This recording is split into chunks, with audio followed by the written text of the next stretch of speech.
এই সত্যিটা আমি জানি আর তুই জানি যে তুই ওদের গায়ে হাত দিসনি, ওদের উপর অত্যাচার করিসনি। আমিও দেখতে চাই ওরা কত বড় শিয়ানা হয়েছে। যা। ঠিক আছে, তাহলে কালকে 10টায়। ঠিক আছে, যা। আপনি এইভাবে জোর করে কাউকে দিয়ে সাইন করাতে পারেন না, তার উপরে মিথ্যা অভিযোগ এনে।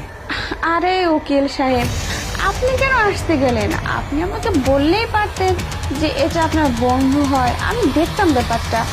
আসলে এই ম্যাডামটা এসে আমার কাছে কমপ্লেন করলো যে ওনার স্বামী নাকি ওনাকে অনেক মারধর করে, যৌতুকের জন্য চাপ সৃষ্টি করে, ওনার উপর অনেক অমানসিক অত্যাচার করে, এই আর কি।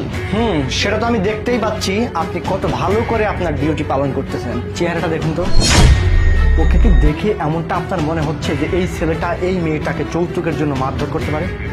আপনার কি সেটা মনে হয়? আপনারা মেয়ে মানুষরা কি মনে করেন নিজেদেরকে? আপনারা খুব স্মার্ট।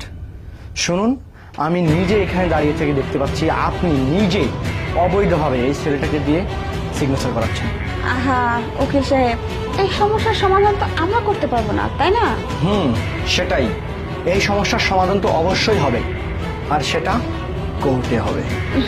তাহলে তো সমস্যার সমাধানই হয়ে গেল, তাই না? আপনারা কোর্টে চলে যান, আপনাদের কেসটা কোর্টে উঠে যাবে, ওখানে সমস্যার সমাধান করে নেবেন আপনারা। এখানে থেকে আপনাদের কোনো কাজ নেই। কি ব্যাপার ম্যাডাম, আপনি এই কথাটা এতক্ষণে কেন বলেননি যে এর সমাধান কোর্টে করতে হবে?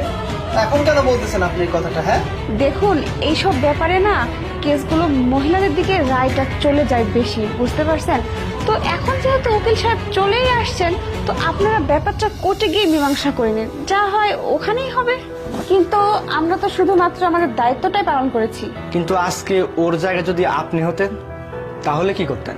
আজকে যদি আমি সময় মতো এইখানে না আসতাম আর ও যদি আমার বন্ধু না হতো, তাহলে তো আপনি জোর করে ওকে দিয়ে সিগনেচারটা করিয়ে দিতেন, একটা মিথ্যা কেসে ওকে ফাঁসিয়ে দিতেন, ওকে জেল হাজতে দিয়ে দিতেন, কি তাই না? আমাকে এইটা বলুন তো ম্যাডাম, সবসময় রায়গুলো আপনাদের পক্ষেই কেন হয়? আপনারা মেয়ে মানুষ সবসময় সব বিষয় কেন প্রাধান্য পেয়ে যান?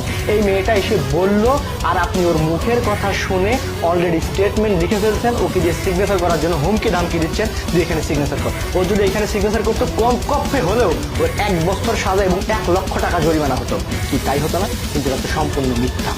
আপনি মিথ্যা বানোয়াট লিখে ওর বিরুদ্ধে রায় দেওয়ার চেষ্টা করতেছেন। কি আপনার আইনে কি এটা লেখা ছিল? আইন শিক্ষা কি আপনাকে এটা দিছে? আপনিও একজন আইনের লোক, আমিও একজন আইনের লোক, তাই বলে আমরা আইনের অপব্যবহার করতে পারি না। আমাদেরকে সরকার দায়িত্ব দিয়েছে যেটা সঠিক সেটা তদন্ত করা আপনার দায়িত্ব। আপনি তদন্ত না করে উল্টো ওনার নামে মিথ্যা কেসে ফাঁসাচ্ছেন। শুনুন, যে চেয়ারে বসছেন, যে দায়িত্বটা নিয়েছেন সেটা সঠিক ব্যবহার করার চেষ্টা করুন। কোর্টে আপনাকেও তুলে ছাড়বো আমি, মনে রাখবেন। কাঠগড়ায় দাঁড়ানোর জন্য প্রস্তুত হন।